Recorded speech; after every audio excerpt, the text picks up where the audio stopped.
Good evening and salutations, my Days of Our Lives fans. So, going into this episode, let's talk about Xander for a minute. So, he comes back, heartbroken, telling Jack everything that happened, that she cheated on me, she never really forgave me, she was in bed with Rex, even though the dude cheated on her twice. Jack's is, not Jack, Jack is that they're trying to make sense out of all this. Because to be honest, he kind of looks at this and he's like, I don't know her that well, but none of this tracks. None of it. And the thing is, the more Xander is talking about it, the less it's making sense to Jack. And I said Jax. To Jack. He talks about, Xander talks about how she never really forgave him. She never really forgave him. The wedding dress, this, that, and the third. Now, here's the thing. If Xander wasn't so heartbroken, I think he would have realized that there was something up. Like, something just didn't add up. That she just pulled out at the last minute and just started throwing all of his past mistakes in his face. None of it would track, but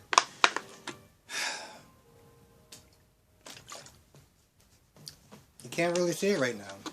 You can't see it. And it's one of those things where it's like watching the heartbreak, watching him wonder, how is he going to go through the next day, the next hour of knowing he's not going to be with her.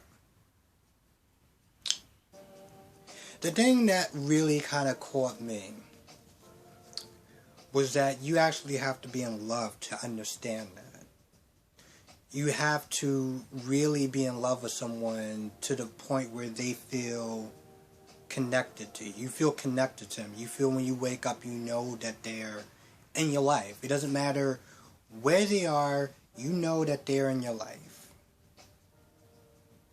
And when you've been in love, and you've had heartbroken, you had your heart broken, you understand in a scary way. And I know this is a soap opera, so you gotta sit there and think it's melodramatic, there's a lot of stuff that's taken out of context. Yes, that is true. But at the core of it, all that stuff still applies. Xander has been a character that is really interesting to me. Because in the beginning, I felt like he was kind of a moron and just things that I was just like, how is he saying this stuff? How does this stuff come out of his mouth? But the more I've seen his character, the more that he's grown on me. So I don't just feel bad for him from a character standpoint, but I really understand. When he said that he didn't know how he was going to get through the next day, the next year, I felt that. Because I know what that's like. And with that being said, yeah, he pretty much kind of goes on throughout the day. He leaves Jack's, he goes to his house, or his hotel, and he looks at his kilt and the ring, and he puts it in the pocket of whatever it is. And yeah, he's devastated. Jack is just like, I don't know if this is the reporter in him, or if this is this is not really making any sense. But I feel like he's gonna do a little digging and find out what's going on, because to the outside, to the person that's not in love, that you can kind of see the forest from the trees or whatever, he's like, what is going on? Now, of course, we get to the whole Sarah and Kristen. So, of course, Sarah tries to lunge at Kristen with the needle. And it goes exactly how, not just I expected, but I'm pretty sure everyone else. She gets stabbed with the needle that she was holding. And I'm sitting there thinking, Sarah, could you actually do anything right at this point? Anything. Is there something that you could do right? I would sit there and just run out the door, not sit there and try to fight a woman that's 3 times the size of me, that you can kind of look at her like an Amazonian and try to fight her. No, I would run the other way. To just get the hell out of there since I have no combat experience being Sarah. No, I'm just going to sit there and try to stab her. So at this point, she stabs herself, and she's all drugged up. She is so drugged up that she thinks she's talking to Xander. And so, she's grabbing Xander's face, or she's grabbing Kristen's face, and, Kristen's playing along, so she's grabbing her face, and I'm just sitting there thinking, how some of my movies actually start off with. The fun movies. With that being said, I'm just like, the guy in me is really liking where this is going. But also the fan in me is like, okay, so we're doing this. Now she's all drugged up. This makes her very docile. She jumps in a crate, a suitcase that's like, what the hell? So yeah, she jumps in this crate and she convinces Sarah that Kristen's on the loose and that you gotta hide in this crate or whatever for some odd reason, and she doesn't. Now she's wheeling out the crate and she comes across Rex. Now Rex was talking to Kate, and Kate was like, this is a bad idea because if she just said, she just left that guy for you don't think she's gonna leave you for somebody else? She has commitment issues.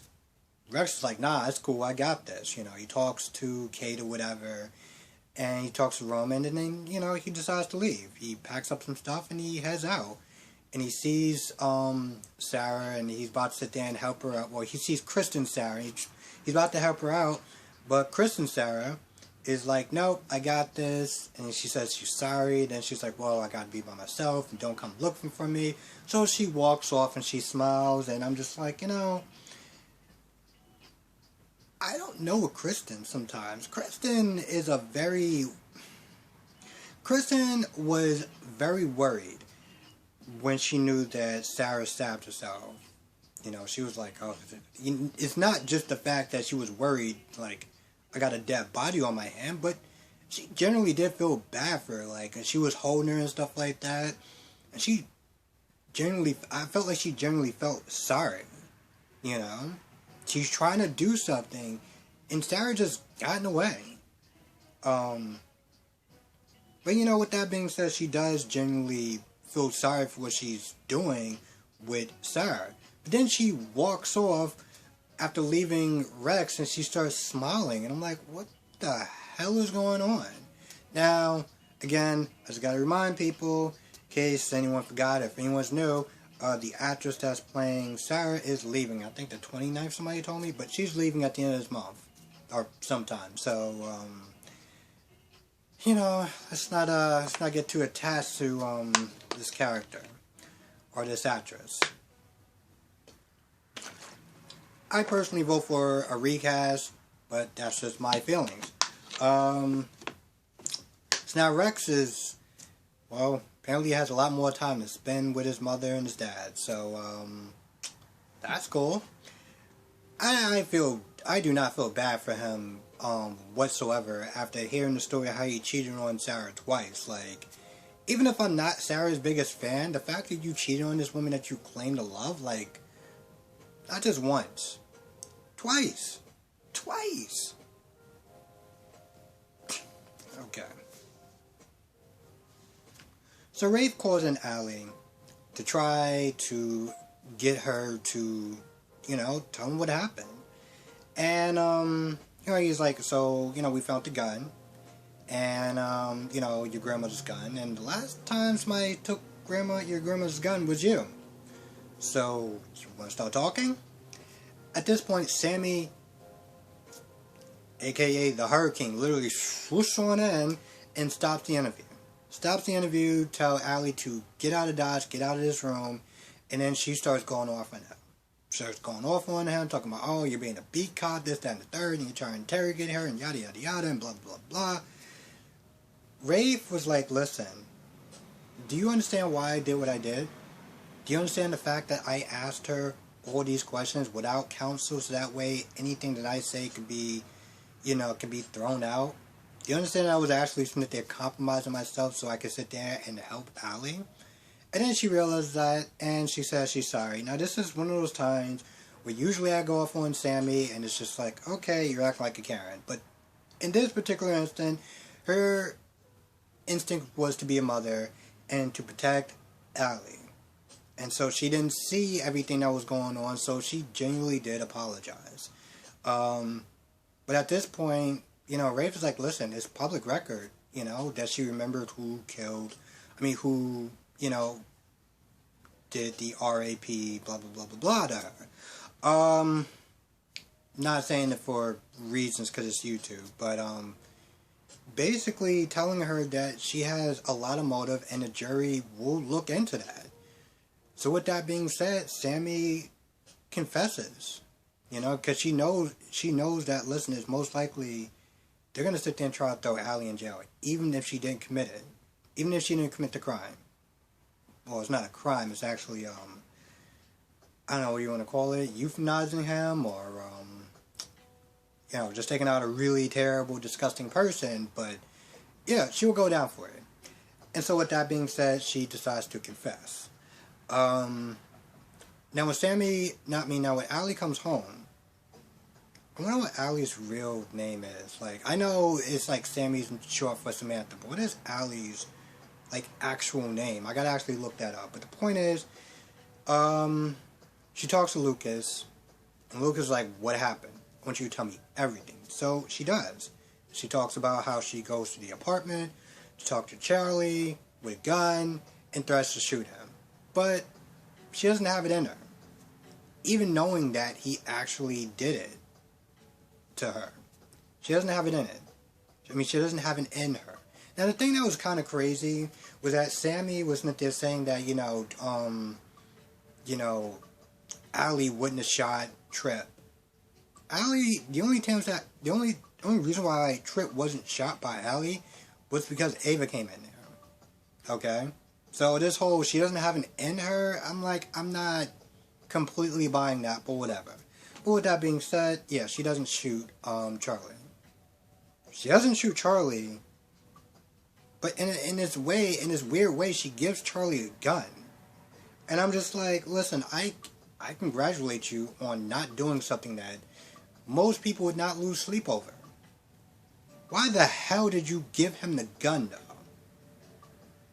Especially the last time that somebody took the gun away from you, you walk back in the room, it's like, hey, listen, can I get the gun back? Because it's not really mine, and I don't want to get in trouble. But yet, you give him the gun. I'm like, okay. So with that being said, she tells, Lucas everything, and Lucas like, good. But now they're worried about Sammy, because Sam, they know that Sammy's not there protecting her. But with that being said, Lucas feels that, listen, since you didn't kill Charlie, she doesn't have a reason to protect, to, throw herself in front of the bus or in front of the court. So she doesn't. But at this point, it's already too late because she confessed. So, yeah. Now, Tripp wasn't there watching Henry, and Lucas was like, where's Allie, and he's like, listen, I gotta talk to her, so I want to talk to her privately, because he was babysitting Henry. But he leaves, and towards the end of the episode, he goes to Charlie's apartment. Now, apparently, there's a flashback of him actually going to Charlie's apartment, knocking on the door, and that's it. Well, I'm going to be honest, I don't think that Tripp did it. Now I know, given his town and given everything that Charlie did, every person has a reason to kill him, in some degree. But I just don't feel like it was Tripp. I really don't. Then again, he did actually hold a scalpel to Kayla's neck, so I can't kind of rule that out. What else we got? And with that being said, I think that's actually about it. More or less. If I missed anything, please write it down in the comment section below. With that being said, I want to thank everyone for watching. I'm always grateful for anyone that watches and anyone that comments, and even if you don't comment and you just watch it, I appreciate that all the same.